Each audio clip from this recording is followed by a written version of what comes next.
Good afternoon, faculty, family, and friends. My name is Stephanie Cabral, and I'm beyond honored to be speaking on behalf of the nursing class of 2019. I want to personally thank all of you for being here today, our faculty for providing the education and support we needed to succeed, and family and friends for financially and emotionally supporting us to keep us sane throughout this process. For most of us, this moment has been a dream that we've been pursuing for numerous years, and I can't tell you how relieved this group is feeling. To be able to finally sign our emails with BSN instead of SN and eventually RN, PHN. We have all been working very hard to enter this profession and are excited to celebrate this moment with you today. Last night, I was preparing my speech, yes, procrastination at its finest.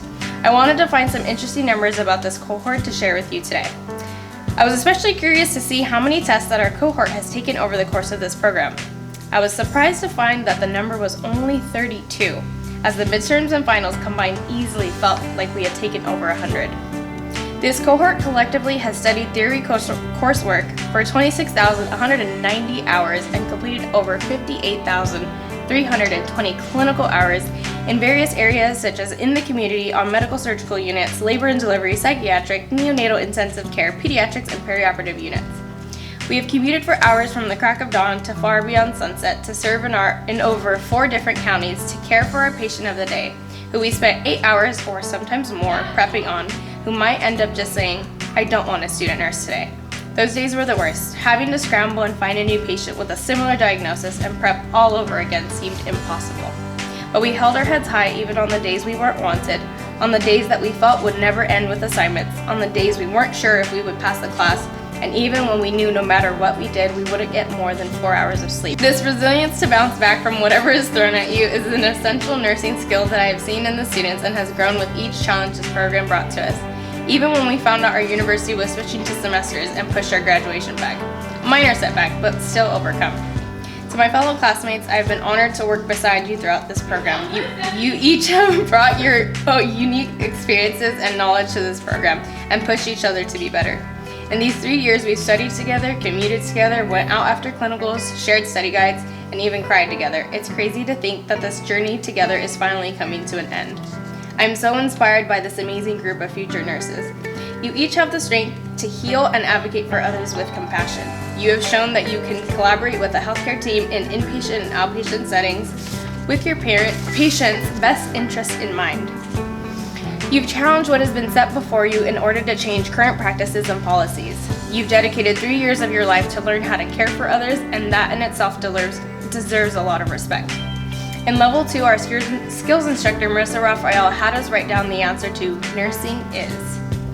Some of you wrote that nursing is your calling. It's serving others, caring for and educating others, and I remind you with this to challenge you to remember this far into your nursing career. That we are here to accept our calling and better our patients and the communities they live in, to continue learning and educating others as you did here throughout this program. I challenge you to provide compassionate care when you're behind on deadlines and swamped with charting, because you are all meant to be here to become nurses and serve the communities around you. We are blessed to share life's most vulnerable moments with those in our care, and as Anonymous wrote, a nurse is one who opens the eyes of a newborn and gently closes the eyes of a dying man. It is indeed a huge blessing to be the first and last to witness the beginning and end of life. So go out there, be the best nurse that you were called to be. Congratulations, class of 2019, we made it.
of high standards of care the importance of high standards of care and of personal accountability with full awareness and of personal accountability with full awareness of my qualifications and limitations. of my qualifications and limitations. I devote myself to the healing, protection, and welfare I devote myself to the healing, protection, and welfare of those committed to my care of those committed to my care with all of the knowledge, skills, and understanding I possess. with all the knowledge, skills, and understanding I possess. I accept the duty to work towards the improvement of health I accept the duty to work towards the improvement of health in my community in my community and will spare no effort to promote health and alleviate